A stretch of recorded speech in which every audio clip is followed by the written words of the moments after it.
At the NAIA terminal, were you spotted with Senator Bato? Siguro naman po walang sense. Bakit po kami magpapakita? Airport pa.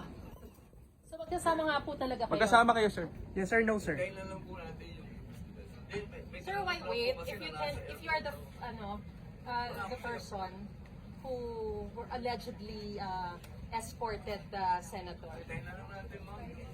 Sir, anong dahilan bakit kailangan maghintay? Siyempre po kasi may official na investigation. Sir, but the public wants to know. Pero sir, aaminin nyo lang naman o i-deny? Mas maganda po yung official para... Kasi... But you're the official because you're the person being accused of escorting him. Nasa airport po. Sir, yes sir, no lang sir. Yes sir, no sir. Ito pa na yate. Sir, may chance ba na umalis si Senator Bato sa bansa? Yan ang mahirap sagutin. Ano masasabi mo dun sa yako? Eh sabi po ni... Sabi ko lang naman, si Manu Chakis. Hindi naman totoo. Hindi po totoo yung naya, hindi totoo yung... You were placed in the scene at around 3 o'clock ng Senator Roque. Hindi totoo yung yate? Sir, hindi totoo yung yate? Hindi totoo?